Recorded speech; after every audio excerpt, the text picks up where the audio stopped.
This is Stereoactive Presents. I'm your host, Jeremiah McVay, and this is my review of Furiosa, a Mad Max Saga. Since its release in 2015, Mad Max Fury Road has moved close to the top of many, if not most, lists of the greatest action films ever made. So it was never going to be an easy feat to create a film that could be viewed as a worthy follow-up to such an accomplishment. Of course, throughout his career, director George Miller has proven that he is anything but averse to challenges. After all, it took him 2 or 3 decades to finally get Fury Road made, depending on which point in the early gestation of the project you start counting from. So, at least as far as time is concerned, bringing Furiosa and Mad Max Saga to screens less than a decade after the previous film could be viewed as a sign the process was at least a bit smoother this go-around.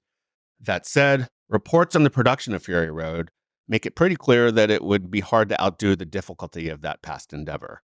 Again, though, Miller is anything but averse to challenges, and in Furiosa, against the odds, he has managed to create a work that rivals his masterpiece. In terms of story and theme, Furiosa vastly deepens Fury Road.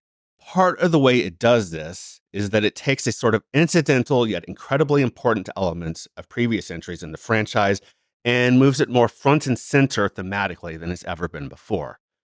As much as Furiosa is about the backstory of its title character, previously played by Charlize Theron, played here by Anya Taylor-Joy and Alila Brown, it's also about the importance of storytelling itself.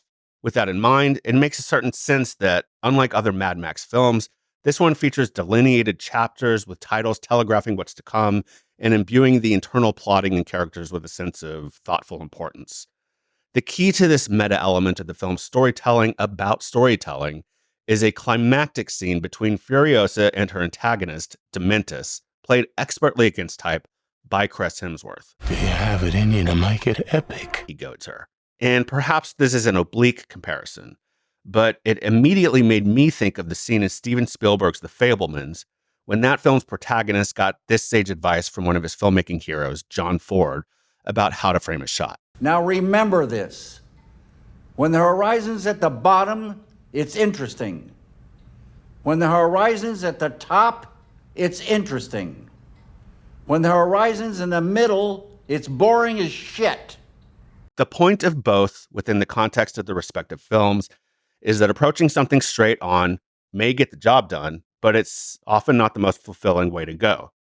In the world of Mad Max, especially as envisioned in Furiosa and Fury Road, self-mythology is a means of survival. For the big bads of this post-apocalyptic world, self-mythology helps them to maintain power by giving their underlings something to strive for and buy into. For the tentative heroes, though, it offers some small yet crucial avenue toward freedom. If, as the so-called history man tells Furiosa early on in the movie, making yourself invaluable to those you are forced to serve is important for self-preservation, the message she receives from Dementus about making it epic is her key to becoming invaluable. It's her way of tapping into the power of self-mythology that her vicious boss, Immortan Joe, has fostered. If she can build herself into an epic figure, so good at her job that she must be relied on regardless of how much incidental trouble she may carry with her, then she can survive her current low status long enough to find a way toward her inevitable goals, as depicted in Fury Road. But the history man is not only a giver of sage advice, he is also the narrator of the story we are seeing on screen. In this way, we, the audience, are made a part of the film, essentially cast as silent listeners taking in his tale from some future time.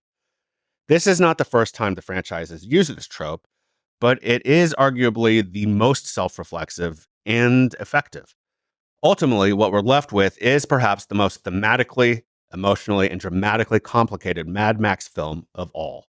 This is not to say it either is or isn't better than Fury Road, but just as that film's standing and reputation only grew over time, almost certainly the same will happen for Furiosa, even if it disappointingly hasn't found its full audience yet, as unfortunately evidenced by its relative box office revenue so far.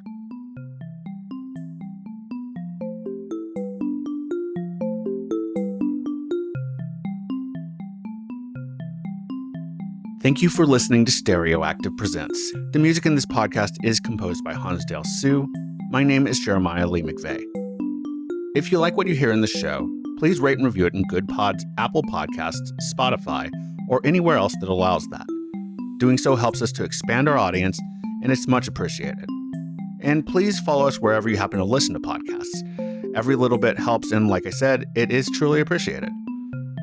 You can also get in touch with us at stereoactivemedia@gmail.com, and you can find more information about this show and everything else that Stereoactive Media is involved with at stereoactivemedia.com.